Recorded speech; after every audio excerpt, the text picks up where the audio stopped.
Mit Schild und Schwert bewaffnet, unser Held Geralt von Riva. Naja, eigentlich Hexer, aber hier will er ja einen Geist beschwören. Damit willkommen zurück zu The Witcher 3 Blood and Wine.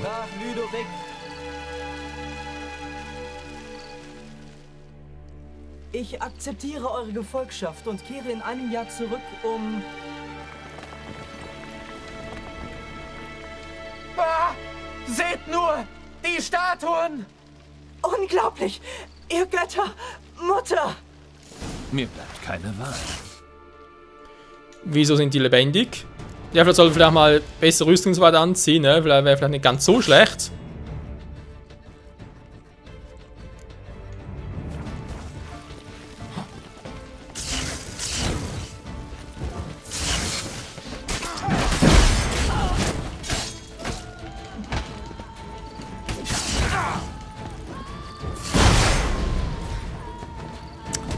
Doch relativ stark. Alter!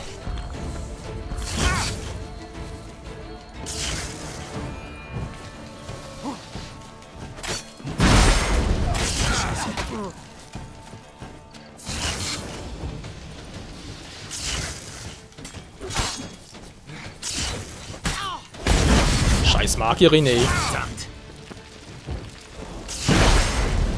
Das ist noch eine. Chili ist direkt weg. Alter, ist das fies.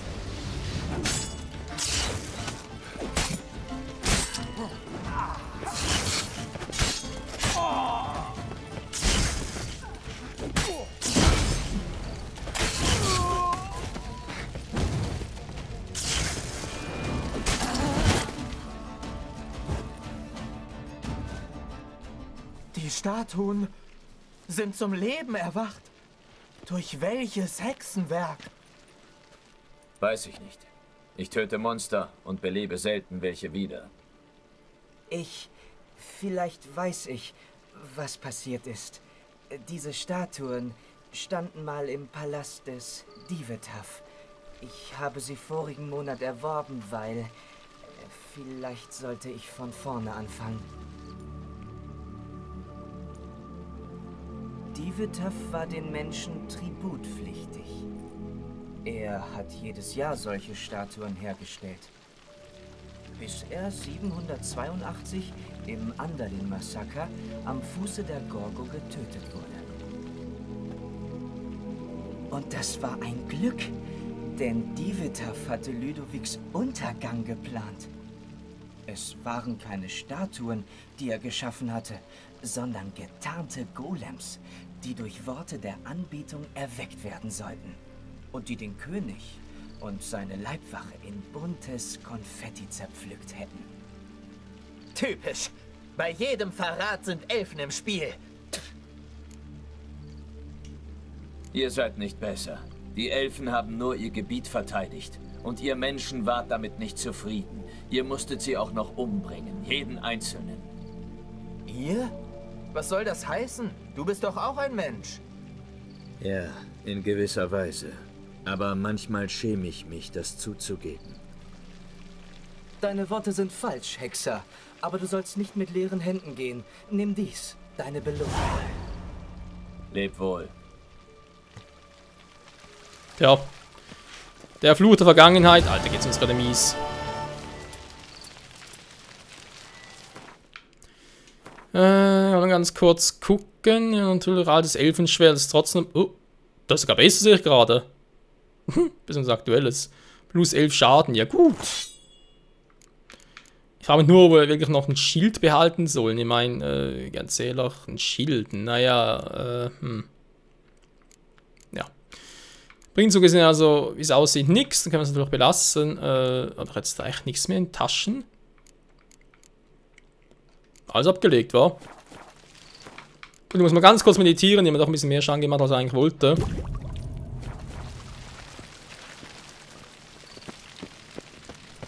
So. Und weiter geht's zum Wicht.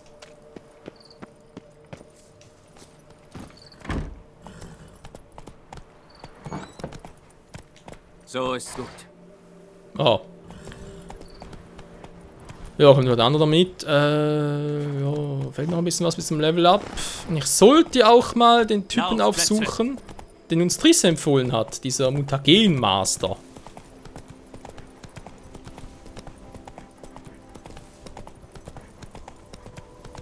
Abends allein durch den Wald. Mhm. Immer sehr intelligent.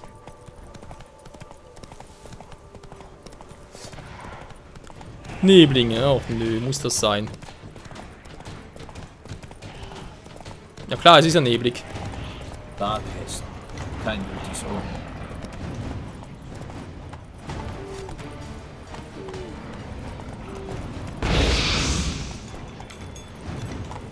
Was ist das gerade?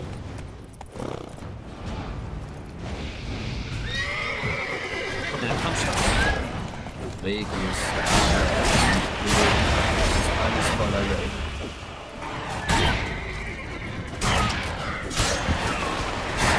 Die Viecher kenne ich gar nicht.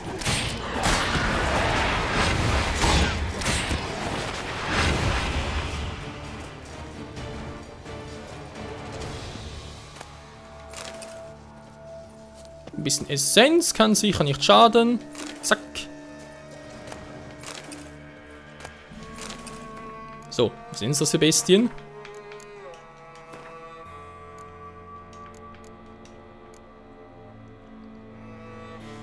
Gästen, Daten, so eine Götterform, Atomhunde beschwören. Du Scheingeister. Ja, und sind wir hier richtig, wa? Seltsam. Mir ist, als würden die Löffel einen Rhythmus trommeln, eine Botschaft an mich. Wie lautet die Botschaft?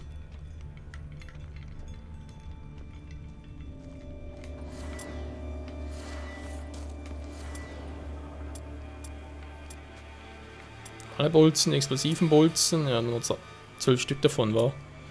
So, zum Einfrieren.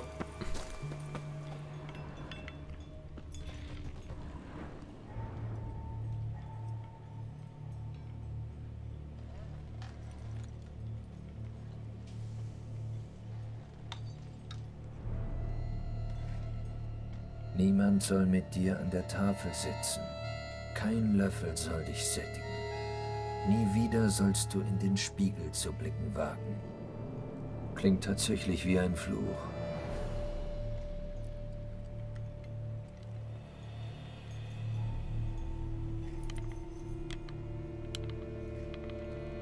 Da ist jemand besessen. Regis sagte ja, der Ort sei verflucht. Kann kein Zufall sein. Ich muss mich umsehen. Jo, davor muss man das Schwert austauschen, weil es sieht ziemlich hässlich aus.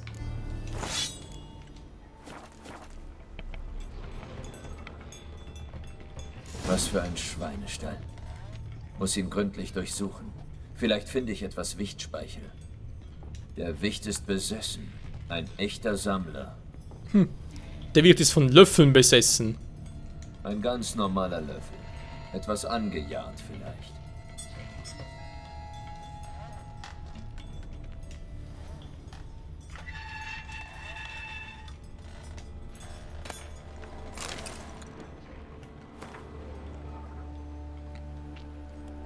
Also, man auch nicht ausstehen kann, nicht nachgelassen, um Schmerzen zu kommen, so stark, dass man nicht das sehen kann. Das hilft kein bisschen. Wir machen einen Spiegel. Nach Feld- und Augenringen doch heute. Ich wünsche, es wären nur Fältchen. Mir wachsen Haare auf den Brüsten. Verlassen, sonst gewusst haben. Schnell wächst.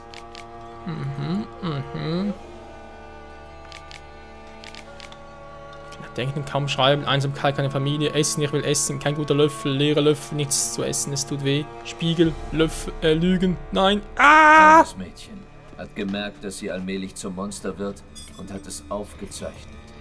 Rührend.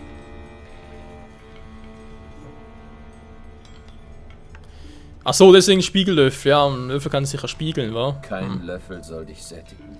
Was immer hier lebt, nimmt das wörtlich. Es sucht noch nach dem richtigen Löffel. Gibt es denn überhaupt einen richtigen Löffel? Skelette, Die Leute sind sicher nicht freiwillig hergekommen. Hat das was mit dem Fluch zu tun? Niemand soll mit dir an der Tafel sitzen? Würde passen.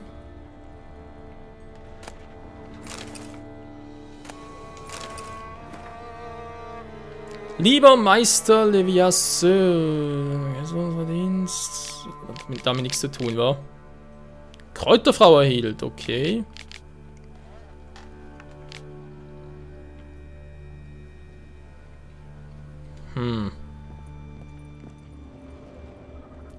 Keine Klauen und Bissspuren. Vermutlich wurde er erstickt. Schon möglich. Rechter Arm abgebissen. Alle Zähne ausgeschlagen. Jemand wollte ihn gewaltsam füttern. Hals gebrochen, Schädel eingeschlagen. Mit einem schweren Objekt.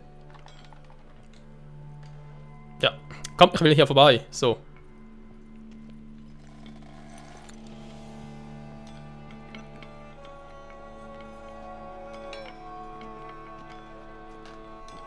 Noch ein Löffel. So normal wie der zuvor.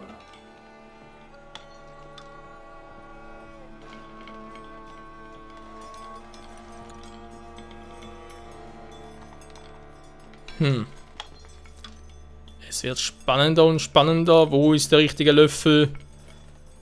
Wo mag er wohl sein? Wie es aussieht, nirgends. Hier ist aber nichts.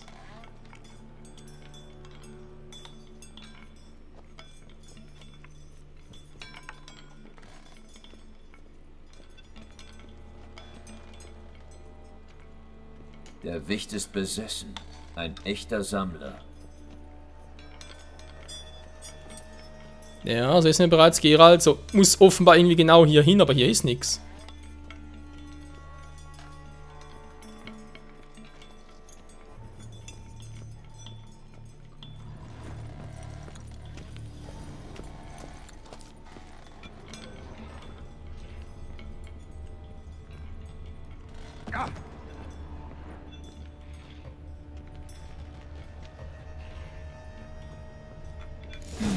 Sieht tatsächlich nach dem Lager eines Wichts aus. Etwas ungewöhnlich, aber dennoch.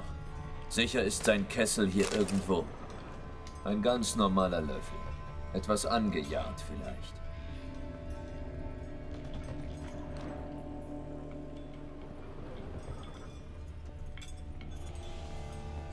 Da ist der Kessel. Der Wicht ist ja nicht sehr ordentlich. Der Tisch ist gedeckt. Dieser Wicht bereitet offenbar ein Festmahl vor. Der Wicht, der hier haust, der steht unter einem Fluch. Und er will ihn verzweifelt loswerden. Ja, das müsste das Mädchen sein. Der Kessel ist leer. Schade. Regis könnte Suppe gebrauchen, aber er kriegt wohl keine. Ich muss mich wohl verstecken und auf Speicheldrüsen warten, sowie auf deren Träger. Ich verstecke mich so, dass ich den Kessel beobachten kann. Noch ein Löffel. So normal wie der zuvor. Wo soll ich mich jetzt hier verstecken?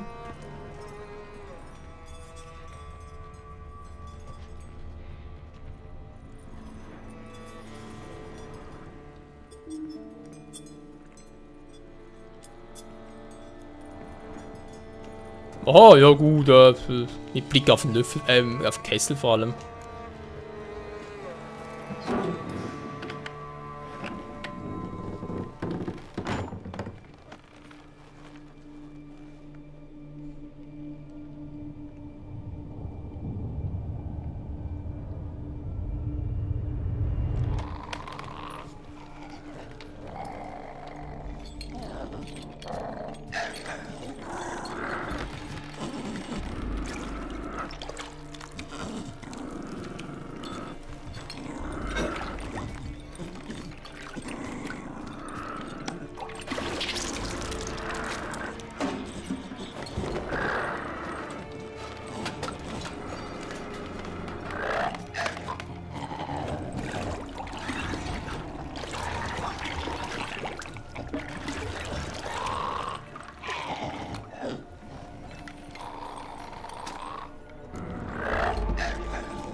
Die Frage natürlich wie.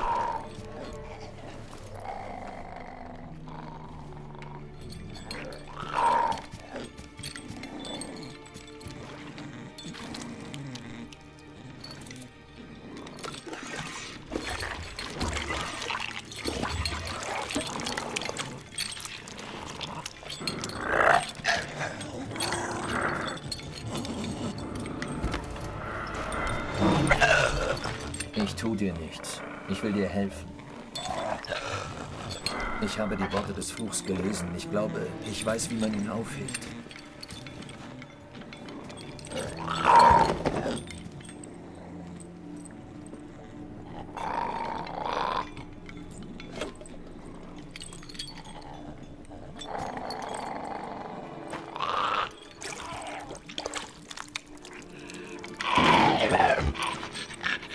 Du wolltest Leute herbringen und zwingen, deine Tischliste zu sein, nicht? Ich bin jetzt dein Gast. Dein freiwilliger Gast.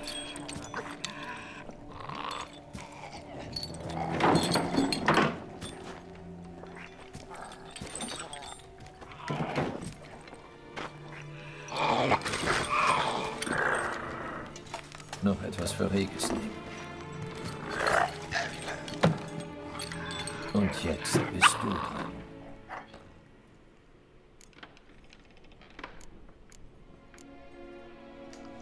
Ich muss mich an die genauen Worte erinnern. Der Fluch lautete: Niemand soll mit dir an der Tafel sitzen, kein Löffel soll dich sättigen, nie wieder sollst du in den Spiegel zu blicken wünschen.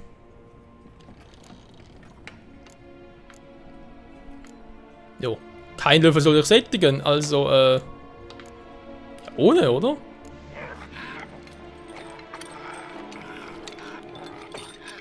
Wir dürfen keine Löffel benutzen. Nein, das funktioniert nicht. Du hast nach einem Löffel gesucht, der dich füttert. Aber es gibt keinen. Wir müssen ohne Löffel essen.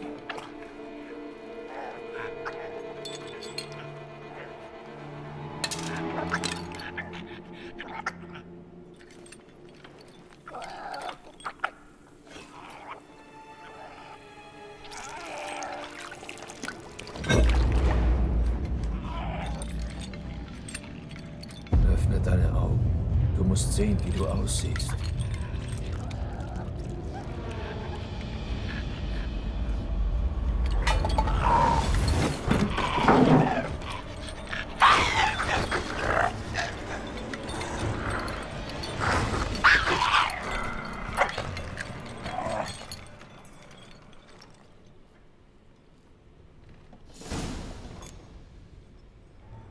Es hat funktioniert. Nur nicht so, wie ich dachte. Mal sehen, was aus dem Wicht geworden ist. Dürfte nicht schwer zu finden sein. Immer dem Gestank nach. Jo, Geralt wurde schwer vergiftet, der gut so eine Wichtsuppe war. Oh, Alter.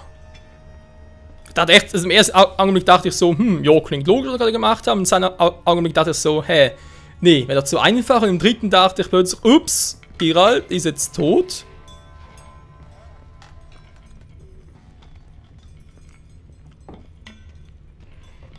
Ich meine, sorry, aber das heißt ja, kein Löffel soll dich sättigen. Also muss sie ohne Löffel essen. Denn nur ohne Löffel kann sie gesättigt werden. Sprich, nur so kann sie hoffentlich zurückverwandelt werden. Jetzt werden wir erstmal gucken, ob es wieder so geklappt hat. Geralt, geht's wieder? Er muss langsam war.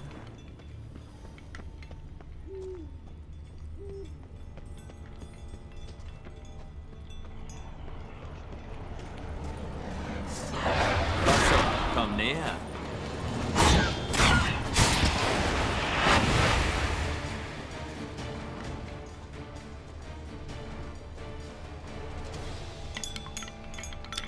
Ich wollte gerade sagen, da ist mir der Geruch langsam weniger.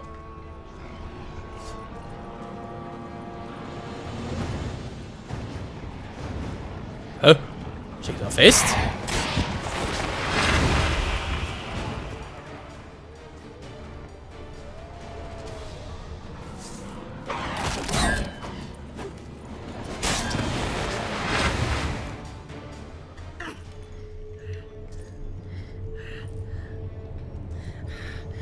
Ganz ruhig. Ich tu dir nichts. Essen. Essen.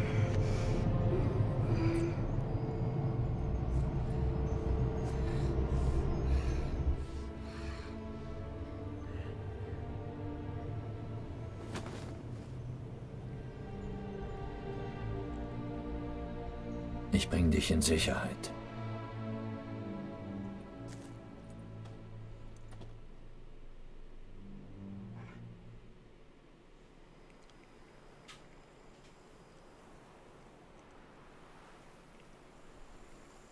Also habe ich sie an die Hand genommen und hergebracht. Das schien mir der einzig richtige Ort für sie zu sein.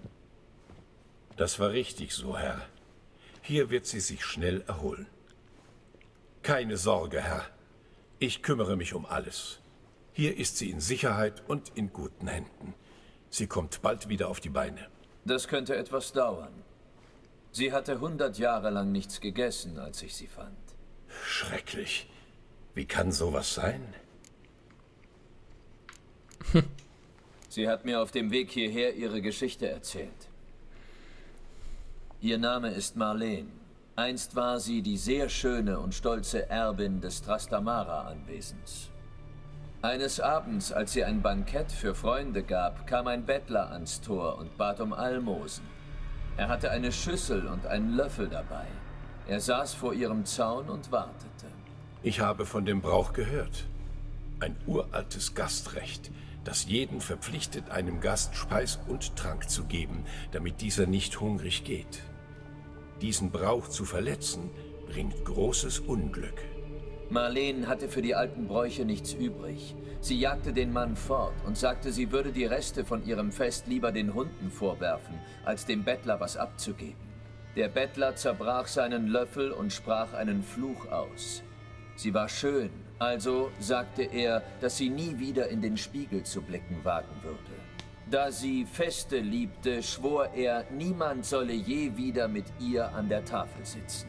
Und da sie sich sogar weigerte, ihm die Brotkrumen von ihrem Tisch zu geben, schwor er, dass kein Löffel der Welt sie je wieder sättigen könne. Eine harte Strafe. Es war sicherlich nicht einfach, den Fluch zu brechen.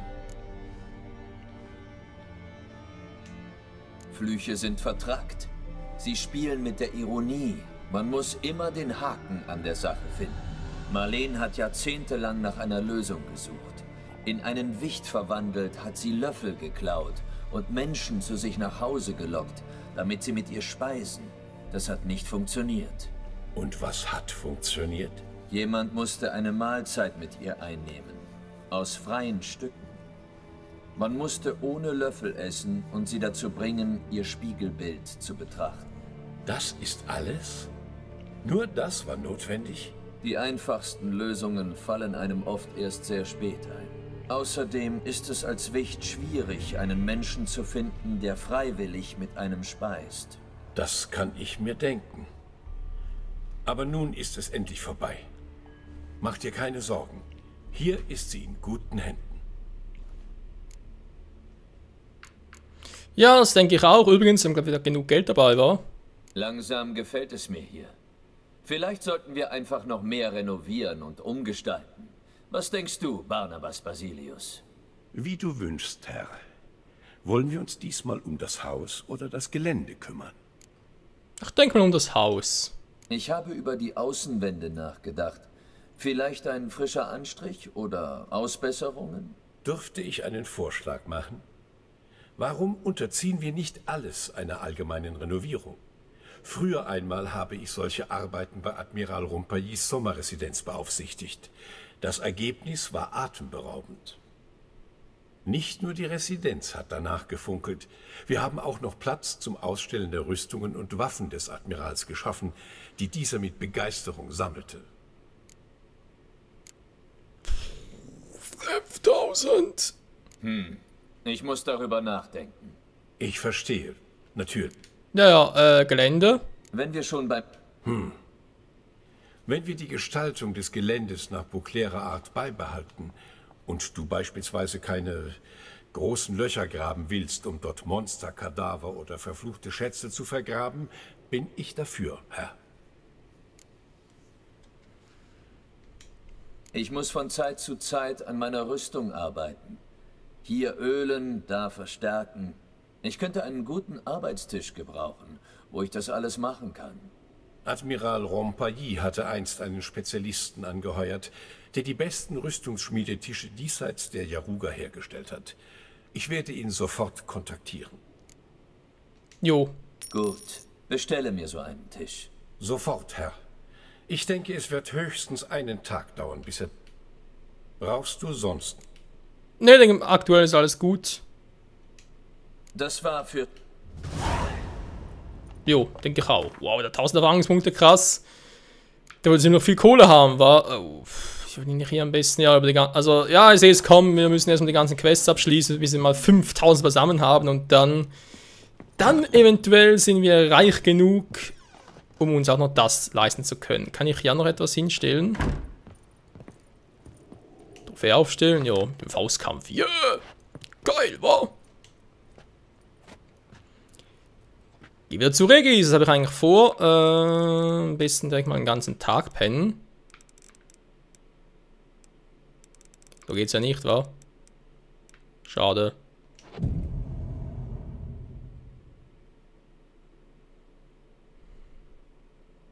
So, und ich gehe lieber irgendwie tagsüber los, daher früh morgens um 6. Ja, Geralt schon, ich eher weniger.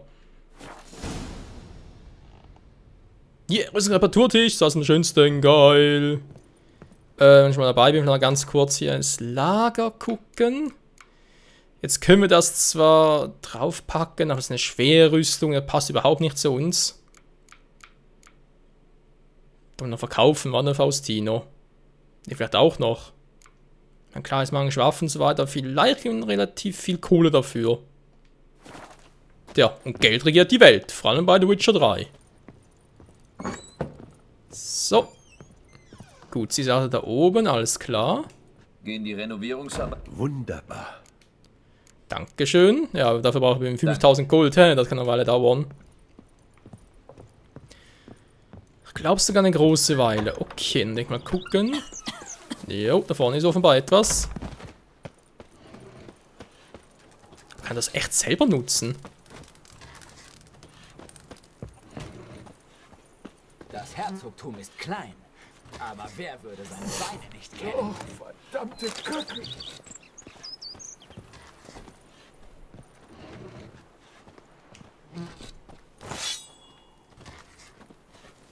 Das Herzogtum ist Ja. klein. Ah, hier. Aber wer würde seine Beine nicht kennen? angestellt. Kein Problem, habe ich gern gemacht. Gut reparieren war es das nicht wirklich, ich habe es einfach nur gebessert. Aber ist natürlich auch geil. Jo, Freunde, in diesem Sinne mal danke fürs Zusehen. Erst ein paar geht's weiter mit der Hauptstory. Wir gehen dann direkt zu Regis, denke ich. Oder machen wir etwas anderes noch? Vielleicht noch irgendwie ein Großmeisterschemen? Nee, das machen wir später. Ich glaube, wir suchen erstmal das hier, wa? Gesänge eines Ritterherzens. Jo, 35 Artstufen darunter, soll relativ schnell gehen. Und danach natürlich ab zu Regis. Bis dahin, ciao!